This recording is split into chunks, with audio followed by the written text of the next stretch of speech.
JEE mains organic chemistry हमारा chapter है hydrocarbons और हम मेंस के प्रीवियस ईयर क्वेश्चंस कर रहे हैं। अल्कीन्स पार्ट में हम केमिकल रिएक्शंस ऑफ अल्कीन्स पढ़ रहे हैं।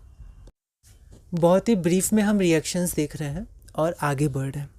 हमारा अगला रिएक्शन है हाइड्रोजिनेशन या कैटालाइटिक हाइड्रोजिनेशन, क्योंकि वो जनरली निकल या पैलेडियम या और कैटलिस्ट के साथ होता है।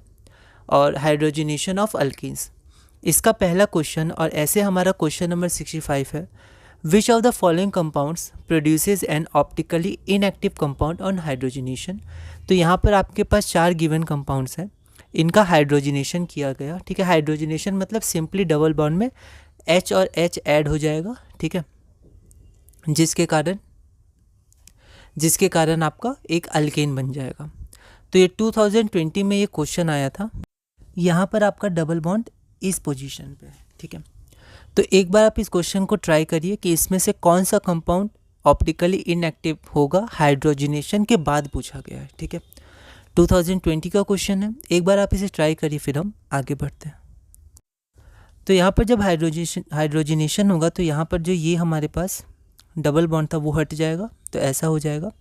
यहाँ पर भी डबल बॉन्ड हट जाएगा। ठीक है, वैसे ही यहाँ हट जाएगा और यहाँ हट जाएगा। तो हम लोग पहले इसको देखते हैं। ये कार्बन कायरल नहीं है, ये भी कायरल नहीं है, ये भी कायरल नहीं है। अगर हम लोग इसकी बात करें, इस कार्बन की, तो यहाँ पर हम लोग देखें तो यहाँ पर एक हमारे पास CH3 है, एक हमारे पास H है, एक हमारे पास यहाँ पर इथाइल ग्रुप है और एक हमारे पास यहाँ पर प्रोपाइल ग्रुप है। तो ये कार्बन क्या हो जाएगा, ये कार्बन हमारा कायरल हो जाएगा। क्वेश्चन में क्या पूछा है, ऑप्टिकली इनएक्टिव, पर क्योंकि यहाँ पर कायरल कार्बन है तो ये ऑप्टिकली एक्टिव होगा, तो ये ऑप्शन नहीं होगा। यहाँ देखते हैं, ये कार्बन कायरल नहीं है, ये नहीं है, ये भी नहीं है, क्योंकि मिथाइल ग्रुप आपके पास 2 हो गया। ये कार्बन को अगर हम लोग देखें तो एक हाइड्रोजन, एक हमारे पास मिथाइल, यहाँ पर हमारे पास एक प्रोपाइल ग्रुप है और ये ग्रुप प्रोपाइल नहीं है, तो ये हमारे पास कायरल कार्बन हो गया, जिसके कारण ये भी ऑप्टिकली एक्टिव है, पर ऑप्टिकली इनएक्टिव चाहिए तो ऑप्शन बी भी नहीं होगा। ऑप्शन सी हम लोग देखते हैं, ये कायरल नहीं, कायरल नहीं, कायरल नहीं। इसको जनरली ये कार्बन कायरल हो सकता है, इसमें भी देखा था यही था और यही था।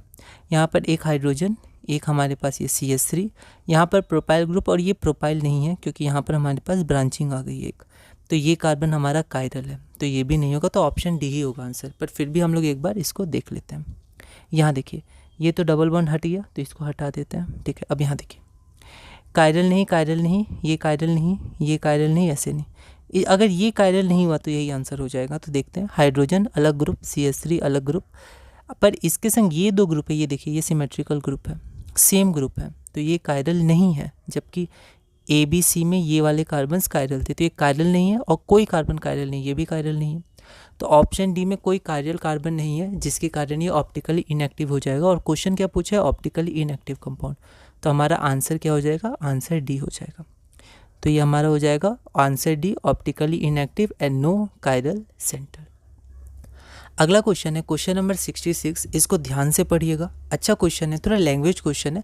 आप क्या कर सकते हैं, एक लिस्ट बना सकते हैं अपने पास, छोटा सा पेज या छोटी सी डायरी, या फिर अपना जो मेन नोट्स है वहाँ पीछे कोई आपके पास पेज हो, वहाँ पर आप क्या करिएगा ना, जो जो इम्पोर्टेंट्स नाम है उसका बस फार्मूला लिख लीजिए। बहुत डिटेल में नहीं जाना है कि इसमें रेजोनेंस हो रहा है, ये एरोमेटिक है, इसका ये फिजिकल स्टेट है, इसका ये कलर होता है, कुछ नहीं, बस नाम और बगल में कंपाउंड। क्योंकि कई बहुत जनरल नाम होते हैं और हमें लगता है यार ये तो हमें आना चाहिए, लेकिन हमें पता ही नहीं कि इसका क्या। जैसे देखिए, यहाँ देखिए, मीथेन डाइकार्बोल्डिहाइड। अब मीथेन हमें पता है, ठीक है, कार्बोल्डिहाइड भी पता है, CHO, जनरली रिंग सिस्टम में CHO को कार्बोल्डिहाइड कहते हैं, बट डाइकार्बोल्डिहाइड और उसमें मीथेन होना चाहिए। तो हो सकता है पहली बार में आपको कन्फ्यूजन हो, ठीक है, कुछ समय बाद हो सकता है आप निकाल लें, नहीं आप हो सकता है नहीं निकाल पाए, ठीक है। पर मीथेन डाइकार्बोल्डिहाइड, ये सब कुछ ऐसे कंपाउंड होते हैं जो अगर आपके पास लिखे हों और आपको एक बार रिवाइज हो तो आप फिर लॉजिक लगा के आराम से इसको बना सकते हैं, है ना।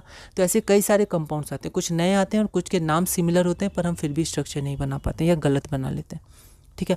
तो ऐसे लिस्ट बनाइएगा तो बहुत बहुत हेल्पफुल होगा, क्योंकि हर समय आपको IUPAC नेम नहीं दिए रहेंगे, कई बार कॉमन नेम और थोड़े ऐसे नेम जैसे ये हो गया, थोड़े मिक्सचर टाइप के लगेंगे आपको, ठीक है। क्वेश्चन क्या है, a hydrocarbon X with formula C6H8 uses 2 moles of H2 on catalytic hydrogenation. तो हमारे पास ये फार्मूला है, 2 मोल H2 का यूज़ हो रहा है 1 मोल हाइड्रोकार्बन के लिए। फिर ओजोनोलाइसिस है, ठीक है। तो मतलब ये एक फैक्ट दिया है कि 2 मोल होता है यूज, ठीक है। अब ओजोनोलाइसिस किया गया इसका, है ना, ओजोनोलाइसिस जब किया गया तो 2 मोल्स ऑफ मीथेन डाइकार्बोल्डिहाइड बना। तो हाइड्रोकार्बन एक्स आपको बताना है, हाइड्रोकार्बन एक्स क्या होगा। 2023 का क्वेश्चन है, अच्छा क्वेश्चन है, कंसेप्चुअल क्वेश्चन है, 4 ऑप्शन है। एक बार आप इस क्वेश्चन को ट्राई करिएगा, अगली वीडियो में हम इसे सॉल्व करेंगे।